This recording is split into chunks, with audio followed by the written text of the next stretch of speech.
This channel does not promote any violent, harmful, or illegal activities. All content provided by this channel is meant for an educational purpose only.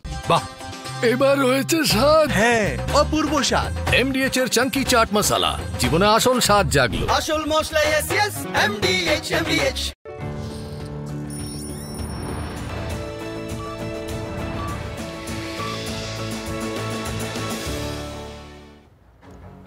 বিকেল ৫টা শুরু করছি ৫ কথা আপনাদের সঙ্গে আমি মঞ্জিরা। এখনো পর্যন্ত যা যা ঘটে গেছে তার মধ্যে থেকে সেরা খবর আপনাদের জন্য নিয়ে এসেছি ৫ কথায়। আজ ৫ কথায় কোন দিকে আমাদের নজর?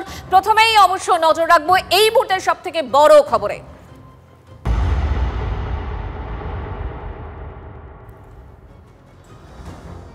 আর এই মুহূর্তে সবথেকে বড় খবর কি? বিহারের ৩ জৈশ জঙ্গি রাজ্যে, বাংলার পাশের রাজ্য বিহারে ৩ জৈশ জঙ্গি এই মুহূর্তের বড় খবর। ভোটমুখী বিহারে বড় সড় নাশকতার ছক। নেপাল থেকে বিহারে প্রবেশ করে ৩ পাক জঙ্গি, এমনটাই সূত্র মারফত জানতে পারছি আমরা। অগস্টের শুরুতেই কাঠমান্ডুতে পৌঁছয়ে এই ৩ জঙ্গি, সূত্র মারফত এ খবরই পাচ্ছি আমরা। বিহারেই নাশকতার ছক নাকি অন্য কোনো প্ল্যান? গোটা রাজ্যে হাই অ্যালার্ট জারি। বিহার পুলিশের জঙ্গিদের নাম এবং ছবি প্রকাশ করেছে। এই মুহূর্তে সেই ছবিও আপনাদেরকে দেখাচ্ছি। হাসান আলী, আদিল হোসেন উমরকোট পাকিস্তানের বাসিন্দা, মোহাম্মদ উসমান বাহালপুর পাকিস্তানের বাসিন্দা এবং এরা জৈশ জঙ্গি। বিহারের ৩ জৈশ জঙ্গি, ভোটমুখী বিহারে বড় সড় নাশকতার ছক। এই মুহূর্তে সব থেকে বড় প্রশ্ন,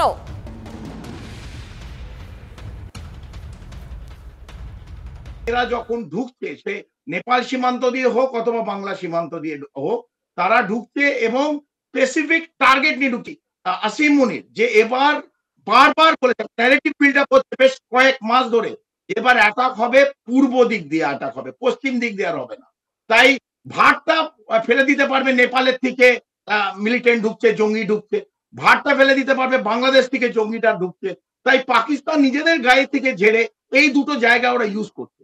এবং বিহারে ইলেকশন, পশ্চিমবাংলা ইলেকশন, বহু লোকের সমাগম, যখন প্রধানমন্ত্রী আসছেন অথবা অন্য কোনো বড় লিডার ওখানে র্যালি করছে, এখানে যদি একটা অঘটন ঘটানো যায়, বিরাট অঘটন, সেটা পলিটিক্যালি, ডিপ্লোম্যাটিক্যালি, জিওপলিটিক্যালি, এটা প্রত্যেকটা জিতবে কিন্তু সেই যে জঙ্গি সংগঠন এবং যারা করাচ্ছে।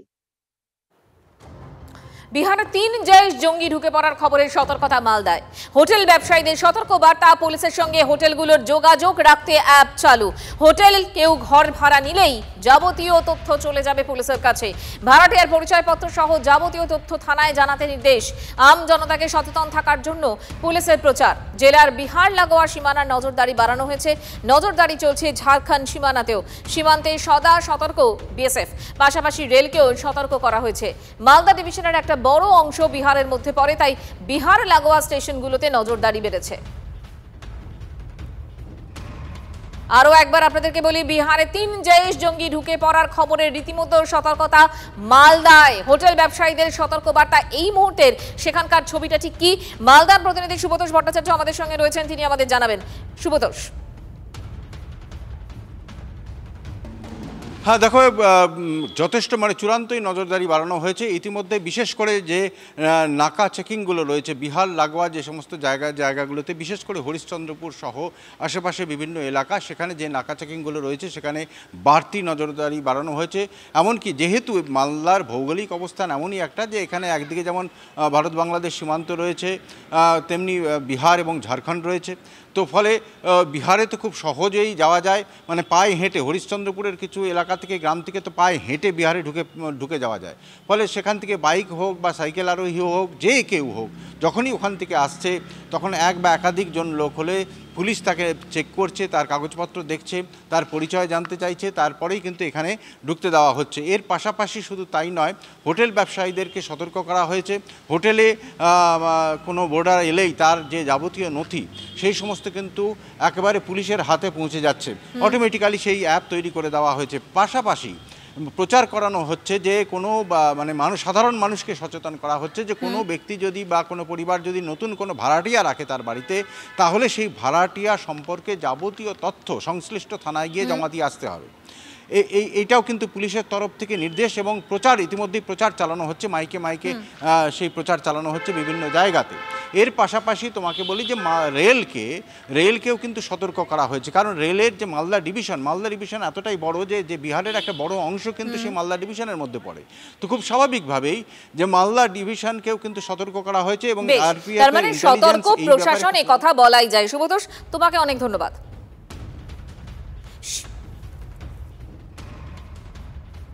সে তরফ থেকে, প্রশাসনের তরফ থেকে আমাদের এখন একটা নতুন ইনিশিয়েটিভ নেওয়া হয়েছে। এখন প্রশাসন থেকে একটা নতুন নিয়ম এসছে, আমরা একটা সফটওয়্যার ওনারা তৈরি করে দিয়েছেন, আমরা সেই সফটওয়্যারে গেস্টদের চেক ইন সমস্ত এন্ট্রি করে ফিল আপ করে দিচ্ছি এবং অন্যান্য দিন থেকেও জায়গা থেকেও বোর্ডাররা আসে, অন্যান্য স্টেট থেকেও বোর্ডাররা আসে, আমরা আমার প্রসেস মেনটেন করে রুম দিই। এখন আরেকটু সতর্ক আমরা হয়ে গেছি, প্রপারলি চেক করছি, তাদেরকে কোশ্চেন করছি বাইরে থেকে আসলে যে কোথা থেকে আসছেন, যাতে আমরা একটা আইডিয়াও করতে পারি যে ব্যাপারটা যেন ঠিকঠাকভাবে হয়, সেজন্য জেনুইন বোর্ডার হয়। কাছে খবর প্রশাসনের তরফ থেকে কিছুটা ইঙ্গিত দেওয়া হয়েছে, আমরা এই ব্যাপারে যথেষ্ট সচেতন হয়ে কাজকর্ম করছি। তো এই কথাটা সত্যি যে জয়চি মোহাম্মদের 3 জন জঙ্গি শুনলাম যে তারা বিহারে অলরেডি ঢুকেছেন এবং বিহার থেকে মালদাকে করিডোর হিসাবে ব্যবহার করে ওনারা হয়তো বাংলাদেশ বা আদার্স অন্য কোনো জায়গায় যেতে পারে। তো এই সব চিন্তা করে আমরা কিন্তু সমগ্র হোটেল অ্যাসোসিয়েশনের তরফ থেকে আমি সেক্রেটারি হিসাবে সবাইকে সচেতন করেছি। মালদা জেলার হোটেল সংগঠনগুলোর সদস্যদের বক্তব্য আপনাদেরকে শোনাচ্ছিলাম। আসলে সীমান্তবর্তী যে সমস্ত জেলাগুলো রয়েছে সেখানে বাড়তি সতর্কতা নেওয়া হয়েছে, ঠিক যেমন সতর্কতা নেওয়া হয়েছে উত্তরবঙ্গেও। চিকেন স্নেক সহ বিস্তীর্ণ এলাকা জানিয়ে উদ্বেগ এমনি রয়েছে, সেখানেও নিরাপত্তা বাড়ানো হয়েছে। একদিকে বাংলাদেশ, অন্যদিকে নেপাল সীমান্ত, মাঝে চিকেন স্নেক। মালদা, মুর্শিদাবাদ, দিনাজপুরে কেউ গা ঢাকা দিচ্ছে কিনা সেদিকে নজর রয়েছে গোয়েন্দাদের। উত্তরবঙ্গের এই অঞ্চল একদিকে যেমন নেপাল সীমান্ত, অন্যদিকে বাংলাদেশ সীমান্ত, খুব কাছাকাছি অবস্থান করছে এই এলাকাগুলো। নেপাল সীমান্ত দিয়ে খুব সহজে এদেশে চলে আসা যায় দু দেশের মধ্যে বন্ধুত্বপূর্ণ সম্পর্কের কারণে বিনা পাসপোর্টে, আর সেই সুযোগটাই বারবার কাজে লাগাচ্ছে জঙ্গিরা।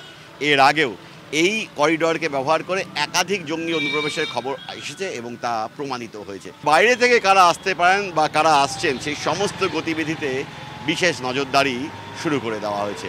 একই সঙ্গে সাধারণ মানুষকেও সতর্ক করতে ওই 3 জঙ্গির নাম ঠিকানার পাশাপাশি তাদের স্কেচও প্রকাশ করেছে বিহার পুলিশ। এই মুহূর্তে তাদের খোঁজে এই গোটা অঞ্চল জুড়ে প্রতিবেশী বিহার বা বাংলার এই উত্তরবঙ্গ, মালদা, মুর্শিদাবাদ, উত্তর দিনাজপুর, শিলিগুড়ি, ভারত নেপাল সীমান্তের বিস্তীর্ণ এলাকা জুড়ে এখন টানা কড়া নজরদারি। ক্যামেরা দীপায়নের সঙ্গে প্রসেনজিৎ, TV9 বাংলা, শিলিগুড়ি। এদিকে সীমান্তে ফের জঙ্গি অনুপ্রবেশের ছক বানচাল সেনার। কাশ্মীরের বান্দিপোরা জেলার গুরেজ সেক্টরের কাছে 2 জঙ্গিকে গুলি করে মারল বাহিনী। গোপন সূত্রে খবর পেয়ে তল্লাশি অভিযান চালায় সেনা এবং জম্মু কাশ্মীর পুলিশ। যৌথ বাহিনীকে লক্ষ্য করে গুলি চালায় জঙ্গিরা। পাল্টা গুলিতে নিকেশ 2 জঙ্গি। লুকিয়ে থাকা জঙ্গিদের খোঁজে চলছে ব্যাপক তল্লাশি অভিযান।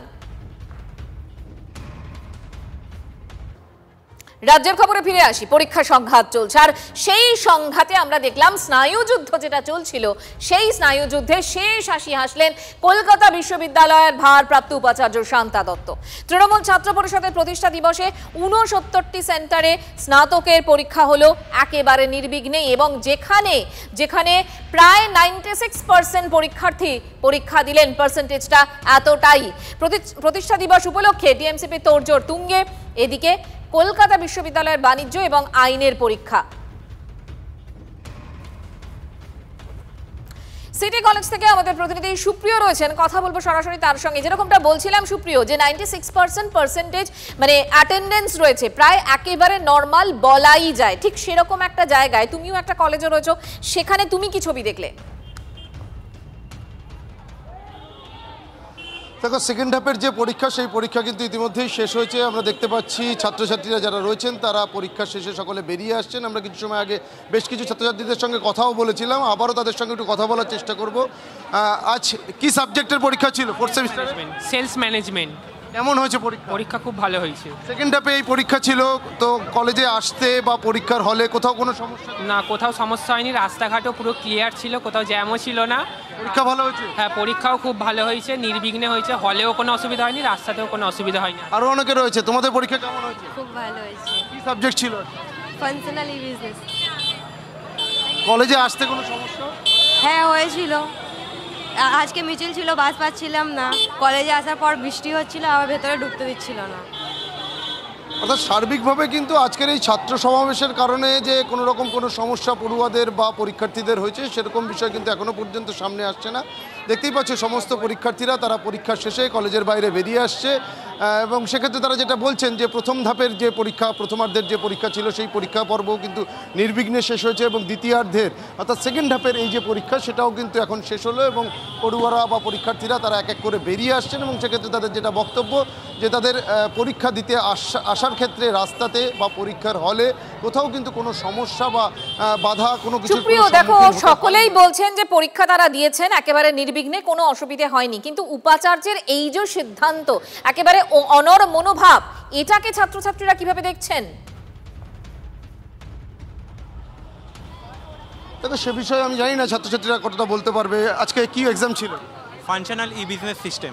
আমাদের এক্সাম নর্মালি ছিল, ভালোই গেছে, তাছাড়া গার্ড ফাট ঠিক আছে, কোনো প্রবলেম হয়নি। কলকাতা বিশ্ববিদ্যালয়ের এই যে আজকে পরীক্ষা নেওয়ার যে সিদ্ধান্ত, বারবার ছাত্র সংগঠনের তরফ থেকে দিন বদল করার একটা বিষয় বলা হয়েছিল, কিন্তু তারপরেও তার এই যে অনড় মনোভাব, এটাকে আপনি কিভাবে দেখছেন? ঠিক আছে, প্রবলেম হয়নি, আমরাও প্রিপেয়ার করেছিলাম, তাছাড়া মিটিংও অ্যাটেন্ড করেছি কিছুটা সময়, তাছাড়া এসে এক্সামও দিয়েছি। এক্সামে কোনো আমাদের কোনো মানে খারাপ বলা হয় না। মানে সেকেন্ড হাফে তোমার এক্সাম ছিল, সেই কারণে কি ফার্স্ট হাফে যতটা প্রথম দিকে যতটা না না সেরকম কিছু না, আমার ভালোই গেছে এক্সামে। মিটিং অ্যাটেন্ড করেছিলে বললে? মিটিং অ্যাটেন্ড প্রথমের দিকে করেছি, তারপর এটা অ্যাটেন্ড করে জাস্ট কলেজে এসে এক্সাম দিলাম। এক্সাম ভালোই গেছে আমার এক্সাম, ফাংশনাল ই বিজনেস সিস্টেম। নির্ধারিত সময়ের আগেই কলেজে চলে? হ্যাঁ, আমি সময়ের মতোই, পুলিশ প্রশাসনও ভালো আছে এখানে, কোনো প্রবলেম হয়নি। ওখান থেকে ডাইরেক্ট এখানে এসে এক্সাম দিতে আমি পেরেছি। আরো কয়েকজনের সাথে যদি একটু কথা বলো যে উপাচার্যের সিদ্ধান্তকে তাহলে এরা স্বাগত জানাচ্ছেন, তাই তো? দেখা যাক, আমি আরো অনেকেই রয়েছে এখানে যারা পরীক্ষা দিয়ে বেরিয়ে এসছে, এক এক করে তাদের সঙ্গে একটু কথা বলি। তোমাদের সঙ্গে এক্সাম ছিল আজকে? এক্সাম ছিল? আচ্ছা আচ্ছা আচ্ছা, যারা যারা পরীক্ষা দিয়েছে আজ এক্সাম ছিল তো সেকেন্ড হাফে, পরীক্ষা কেমন হয়েছে? বাঙালি খুব ভালো পরীক্ষা হয়েছে আর পেপার বি অনেক ভালো এসেছে। আজকে এই যে পরীক্ষার দিনে ছাত্র সমাবেশ ছিল একটা, তৃণমূল ছাত্র পরিষদের, সেটা জানা আছে? কি বলে আমি হিন্দিতে বলো, হিंदी बोलो আমি टीएमसीपी का जो समावेश था उसके बारे में पता है ना? नहीं, मुझे उसका कुछ नहीं पता है, सॉरी। আচ্ছা, সকলের দেখো এই বিষয়ে কিন্তু সকলেই যে একেবারে তৃণমূল ছাত্র পরিষদের সঙ্গে যুক্ত বা ছাত্র পরিষদ সম্পর্কিত বিষয় সকলে অবগত এমনটাও নয়। তবে ছাত্রছাত্রীরা এখন পরীক্ষা শেষ যেহেতু হয়েছে, সেই জায়গা থেকে সকলে নিজেদের গন্তব্য বা বাড়ির দিকে ফিরে যাওয়ার জন্যই ব্যস্ত রয়েছে। আরও একজন আছে, আমি একটু কথা বলি। পরীক্ষা কেমন হলো? আমি আনন্দময় স্টুডেন্ট আছে, শুনতে না, আমি আনন্দময় স্টুডেন্ট আছি। ধন্যবাদ সুপ্রিয়।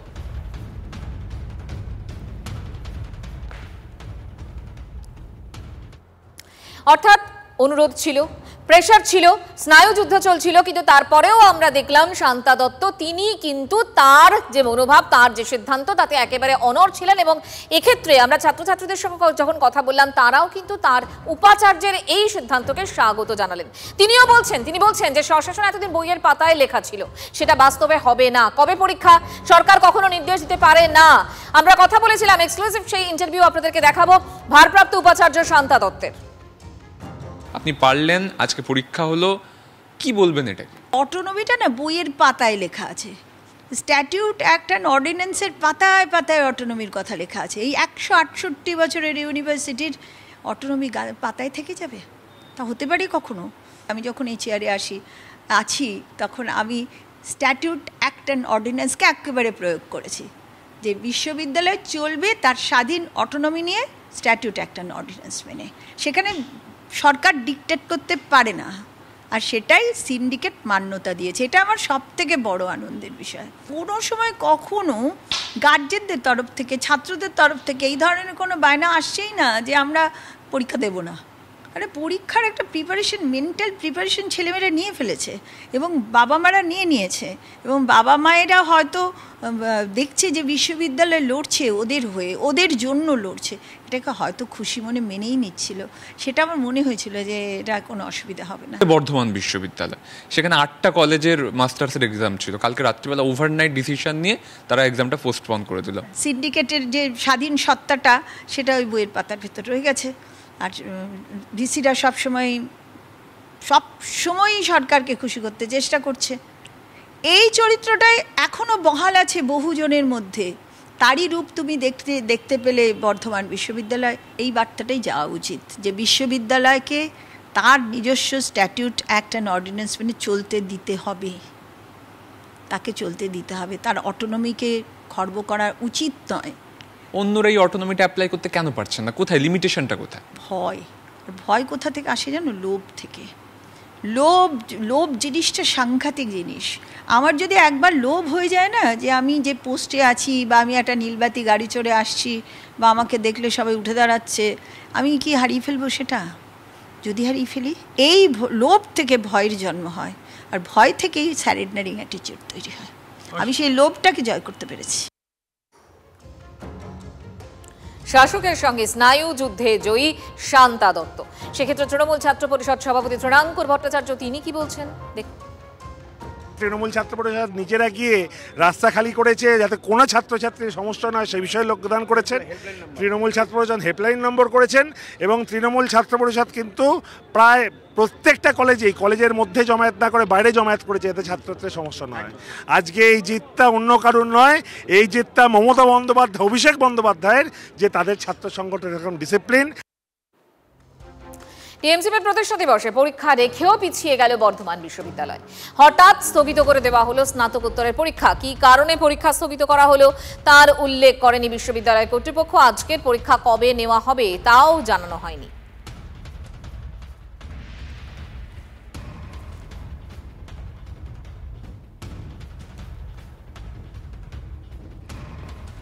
একসঙ্গে আপনাদেরকে ছবি দেখাচ্ছি আমরা। কলকাতা বিশ্ববিদ্যালয় পারলো, বর্ধমান বিশ্ববিদ্যালয় পারলো না। আজকের পরীক্ষা স্থগিত করলো বর্ধমান বিশ্ববিদ্যালয়, কিন্তু আজকের পরীক্ষা কবে নেওয়া হবে সেটাও এখনো পর্যন্ত জানানো হয়নি বিশ্ববিদ্যালয়ের তরফ থেকে।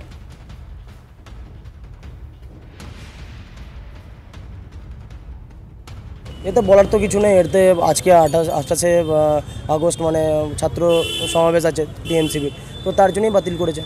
কিন্তু খারাপ এটা ভেবেই লাগে যে আমাদের ইউনিভার্সিটি, বর্ধমান ইউনিভার্সিটির মতন একটা ভালো ইউনিভার্সিটিতে তা ওখানকার স্যারেরা, ভিসিরা তাদের সাথে তৃণমূলের সাথে তাল মিলিয়ে চলতে গিয়ে বিভিন্ন রকম ছাত্রের কথা না ভেবে বিভিন্ন রকম সমস্যায় ফেলছে ছাত্রদের। আপনারা যে নোটিফিকেশন দেখেছেন সেখানে কোথাও লেখা আছে নাকি কী কারণে পরীক্ষা বাতিল হয়েছে? তো সুতরাং কোনো কারণ, নির্দিষ্ট কারণ কারোরই জানা নেই। কারণ বর্ধমান বিশ্ববিদ্যালয়ের পরীক্ষা নিয়ামক দপ্তরে তার ব্যস্ত শিডিউল, কোনো বিশেষ কারণে তাদের এই পরীক্ষা বাতিল করতে হয়েছে। তো কোনো নির্দিষ্ট কারণকে উল্লেখ এখানে কেউই করতে পারবে না, আমিও পারবো না, আপনিও পারবেন না। একদিকে চলছে পরীক্ষা, আরেকদিকে টিএমসিপির সভায় যাওয়ার তোড়জোড়। তৃণমূল ছাত্র পরিষদের সমর্থকদের হাতে জয় বাংলা লেখা হলুদ পাঞ্জাবি টি শার্ট তুলে দিলেন সুরেন্দ্রনাথ সান্ধ্য কলেজের অধ্যক্ষ জাফর আলী খান। ছবি দেখাচ্ছি আপনাদের। পড়ুয়াদের অনুরোধেই পোশাক বিলি, বিতর্কের মুখে দাবি অধ্যক্ষের।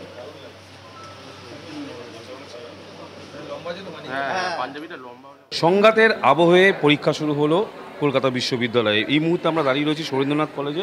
একদিকে যেরকম আজকের ছাত্র পরিষদের প্রতিষ্ঠা দিবস, সেই প্রতিষ্ঠা দিবসে কিন্তু সমস্ত যারা তৃণমূল ছাত্র পরিষদের সমর্থকরা রয়েছেন তারা কলেজের ভিতরে রয়েছেন এবং এখান থেকেই কিন্তু ড্রেস ডিস্ট্রিবিউশন হচ্ছে। কিছুক্ষণের মধ্যেই কিন্তু মিছিল করে যাওয়া হবে একেবারে মে রোডে। সেই আমরা একেবারে কলেজের মধ্যে রয়েছি এই মুহূর্তে।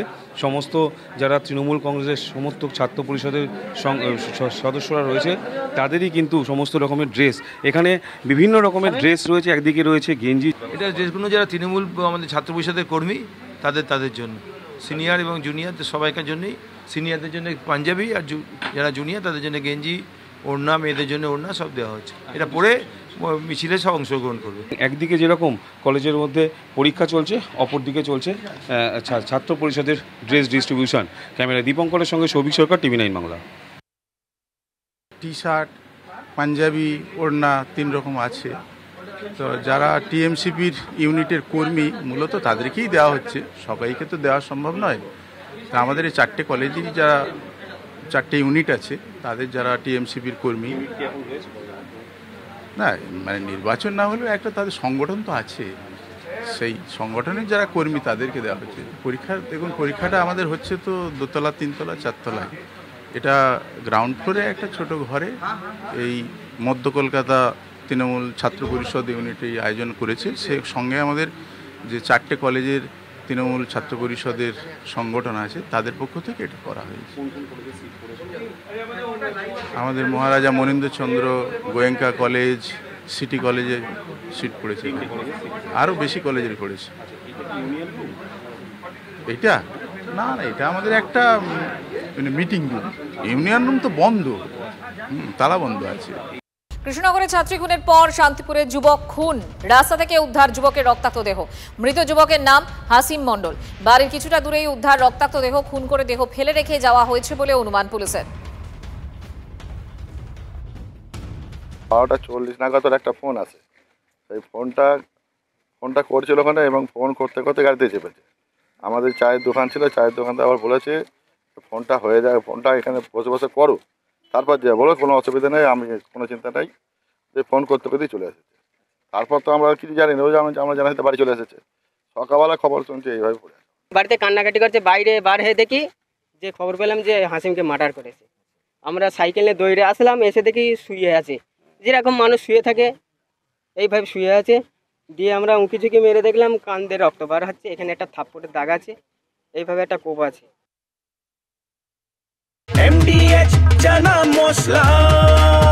এখন ছোলা হোক বা বরবটি দানা, সাদা চানা হোক বা কালো, সব রান্নাই হবে অসাধারণ।